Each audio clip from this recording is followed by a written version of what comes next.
Friends, welcome back to my channel study hub. Study hub में आपका स्वागत है, जहां पर हम पढ़ते हैं मैथ, ताकि बच्चे बोर्ड एग्जाम में maximum to maximum number achieve कर सके।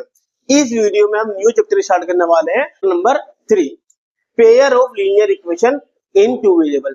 तो अपन इस चैप्टर को स्टार्ट करने से पहले सबसे पहले तो इसके बारे में जानते हैं कि होता क्या है। तो सबसे पहले देखो, इसमें लिखा हुआ है linear equation. What is the mean of linear equation? तो बच्चों को सबसे पहले पता होना चाहिए लीनियर इक्वेशन का मतलब क्या होता है। तो वह इक्वेशन जिसके ऊपर कोई पावर नहीं होती है या पावर 1 होती है, उस इक्वेशन को लीनियर इक्वेशन कहते हैं। जैसे कि मान लो लिखा हुआ है 2x plus 3y plus 5 equal to 0। इसके ऊपर ना तो x के ऊपर कोई पावर है, ना y के ऊपर कोई पावर है, ना 5 तो हमारा नॉन वेरिएबल है। ठीक है, तो इसको क्या बोलते हैं? Linear equation. एक और एग्जांपल देखो, 2x plus 3 equal to 0।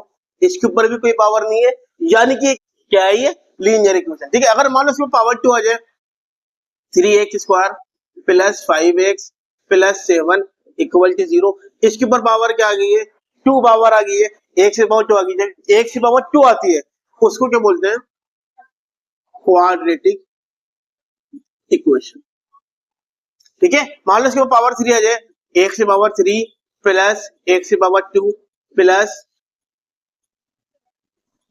x। इसके ऊपर सबसे बड़ी पावर कौन सी आएगी? 3। जिसके ऊपर सबसे बड़ी पावर 3 आ जाती है, उसे क्या बोलते हैं? Cubic equation.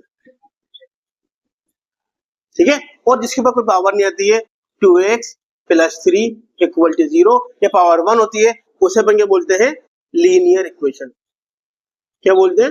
Linear equation. I hope बच्चों को समझ में आ गया। यानी ये चैप्टर किसके ऊपर बेस्ड है? लीनियर इक्वेशन के ऊपर बेस्ड है, यानी कि वे इक्वेशन जिसके ऊपर कोई पावर नहीं है। ठीक है, अब हम देखते हैं, अब लिखा हुआ है 2 वेरिएबल। ये वेरिएबल क्या होता है? फिर मान लो लिखा हुआ है हमारा 4x plus 5y plus 6 equal to 0। तो ध्यान रखना, जिसने भी नंबर के साथ अल्फाबेट लिखा हुआ है, जैसे कि 4x प्लस 5y, इसे तो बोलते हैं वेरिएबल।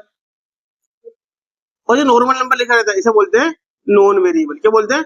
Non variable. तो इसके अंदर कितने वेरिएबल है? एक से एक अलग वेरिएबल है और y अलग वेरिएबल है, यानी कितने वेरिएबल आ गए?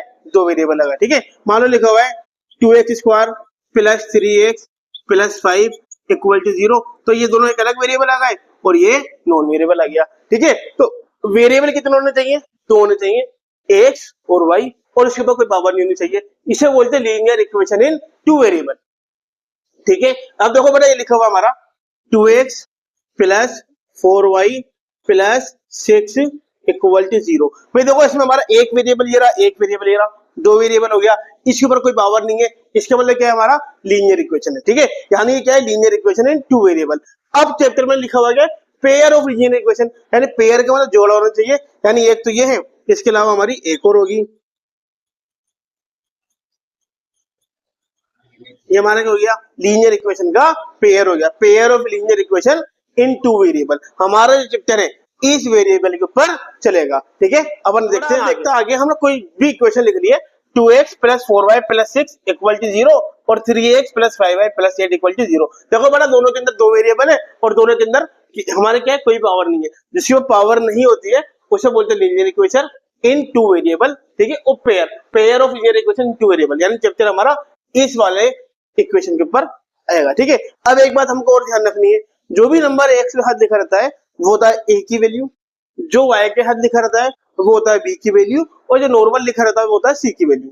क्या याद रखना? जो भी नंबर x के साथ लिखा हुआ है वो होता है a की वैल्यू, जो y के साथ लिखा हुआ है वो b की वैल्यू, और जो नॉर्मल लिखा हुआ है वो c की वैल्यू। ठीक है, तो हमको पता है कि ऊपर वाला जो होता है ये होता है a1 a2 sorry a1 b1 c1, और नीचे वाला होता है a2 b2 c2। ठीक है, तो हमको पता है a1 की वैल्यू कितनी आ गई है? 2। x नहीं आता खाली, क्योंकि x के अलावा जो नंबर है, x के साथ जो नंबर लिखा हुआ है वो a1 की वैल्यू होती है। तो a1 की वैल्यू कितनी आ गई है?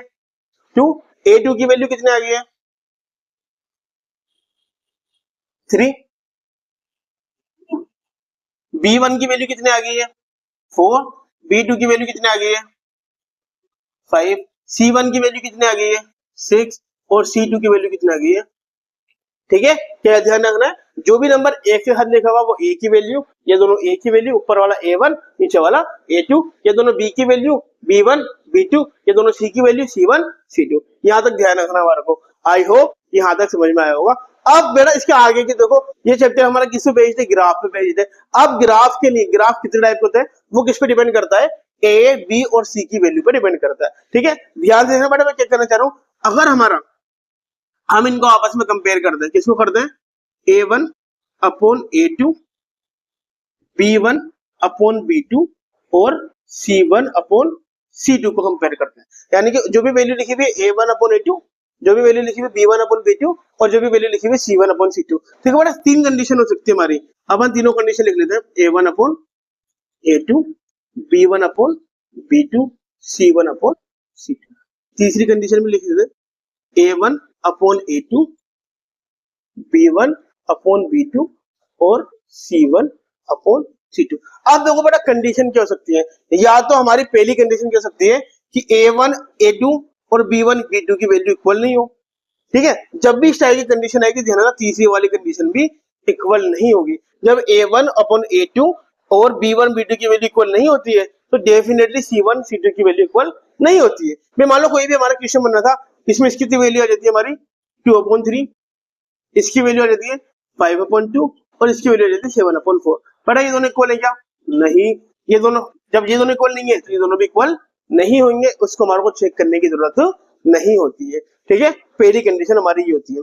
दूसरी कंडीशन क्या हो सकती है हमारी कि ये भी बराबर है और ये भी बराबर है। ये मान लो इसकी वैल्यू आ गई 1/2, इसकी वैल्यू आ गई 1/2 और इसकी वैल्यू आ गई 1/2, यानी तीनों बराबर है। दूसरी कंडीशन ये हो सकती है। तीसरी कंडीशन क्या हो सकती है हमारी कि इन दोनों की वैल्यू तो इक्वल है लेकिन इन दोनों की वैल्यू इक्वल नहीं है। इन दोनों की वैल्यू तो इक्वल है लेकिन इन दोनों की वैल्यू इक्वल नहीं है। इस कंडीशन में क्या हो सकती है, इन दोनों की वैल्यू तो आ गई 3/2 और इस वाले की वैल्यू आ गई 2/5। हमें दिख गया ये दोनों तो इक्वल है और ये दोनों इक्वल नहीं है। ठीक है, अब इन कंडीशनों से बट हमारी क्या बनती है, एक टेबल बनती है जो एनसीईआरटी में दी हुई है, तो उस टेबल को देखते हैं। तो बेटा हम स्टार्ट करते हैं टेबल। ये टेबल है हमारी एनसीईआरटी के अंदर बनी हुई है। इसके ऊपर ही हमारा क्या है, ग्राफ होता है। ये ग्राफ कितने टाइप का होता है, ग्राफ 3 टाइप का होता है जो हमारे को टेबल बताता है। तो बेटा पहली इक्वेशन लिख रखी है x minus 2y equal to 0 और 3x प्लस 4y माइनस 20। हमको पता है जो भी नंबर x के साथ लिखा हुआ है वो a की वैल्यू, जो y के साथ लिखा हुआ b की वैल्यू और जो नॉर्मल लिखा हुआ c की वैल्यू। तो हमको पता है ये a1 और ये a2। तो a1 की वैल्यू कितनी है 1 अपॉन A2 की वैल्यू कितनी है 3, B1 की वैल्यू कितनी है -2 और B2 की वैल्यू कितनी है +4, C1 की वैल्यू, C की वैल्यू है नहीं, C की वैल्यू 0 अपॉन C2 की वैल्यू -20। ठीक है, अब इनके कंपेयर द रेशो करते हैं, इनमें क्या क्या होता है। भाई देखो क्या ये दोनों क्या हमारा, हम कैसे कंपेयर रेशो कैसे करते हैं, A1 upon A2, B1 upon B2 और C1 अपॉन C2। ठीक है, अब देखो क्या इन दोनों की वैल्यू इक्वल है, नहीं, इन दोनों की वैल्यू इक्वल नहीं है। तो जब इन दोनों की इक्वल नहीं होगी तीसरा वाला डेफिनेटली इक्वल नहीं आएगा। तीसरा वाला क्या देगा, is not equal to C1 upon, यानी A1 upon A2 is not equal to B1 upon B2 is not equal to C1 upon C2। अपन चाहे तीसरे वाला को लिखने की हमारे को जरूरत ही नहीं है, यानी कि A1 upon A2 is not equal to B1 upon B2। जब भी इस तरह की कंडीशन होती है तो एल्जेब्रिक इक्वेशन कौन सी होती है, ग्राफ हमारा कौन सा बनता है, यूनिक बनता है। कौन सा बनता है, सॉल्यूशन। या लिखेंगे सॉल्यूशन, एल्जेब्रिक सॉल्यूशन। सॉल्यूशन कौन सा होता है बेटा हमारा, यूनिक सॉल्यूशन। कौन सा सॉल्यूशन होता है, यूनिक सॉल्यूशन। कौन सा सॉल्यूशन होता है, यूनिक सॉल्यूशन। अब बच्चे कहेंगे सर यूनिक सॉल्यूशन क्या होता है, सिर्फ अपन इसमें एक ही आंसर निकाल सकते हैं जो कि उस आंसर को, उस सॉल्यूशन को क्या बोलते हैं, यूनिक सॉल्यूशन। जब भी यूनिक सॉल्यूशन होता है तब ग्राफ हमारा कौन सा बनता है, इंटरसेक्टिंग लाइन। कौन सा बनता है, इंटरसेक्टिंग लाइन। यानी ये जो लाइन है वो आपस में एक दूसरे को क्रॉस करती है। एक लाइन यू बनेगी तो एक लाइन यू बनेगी, लाइन आपस में कहीं ना कहीं एक दूसरे को क्रॉस करेगी। ठीक है, फटाफट देखो, अपन ने देखा कंपेरिजन क्या होता है कि A1 अपॉन A2 और B1 अपॉन B2 एक दूसरे के इक्वल नहीं होते हैं, तो डेफिनेटली C1 अपॉन C2 भी नहीं होंगे, उसको लिखने की जरूरत नहीं है। जब भी इस तरह की कोई कंडीशन आती है तो हमारा सॉल्यूशन होता है, उस सॉल्यूशन को क्या बोलते हैं, यूनिक सॉल्यूशन। और ग्राफ कौन सा बनता है, इंटरसेक्टिंग लाइन। ठीक है, दूसरी कंडीशन देखो, दूसरा वाला लिखा हुआ इक्वेशन लिखी हुई है, हमको बताइए a1 की वैल्यू कितनी है 2/4 3/6 और -9/-18। हमको पता सेम टेबल हमारे 2 1 2 2 2 4 1/2 3 1 3 3 2 6 1/2 माइनस माइनस कैंसिल 9 1 9 9 2 18, यानी कि ये भी बराबर है 1/2। हम क्या करेंगे बेटा कंपेयर करेंगे कि a1/a2 b1/b2 और c1/c2। हमको पता ये भी इक्वल है और ये भी इक्वल है।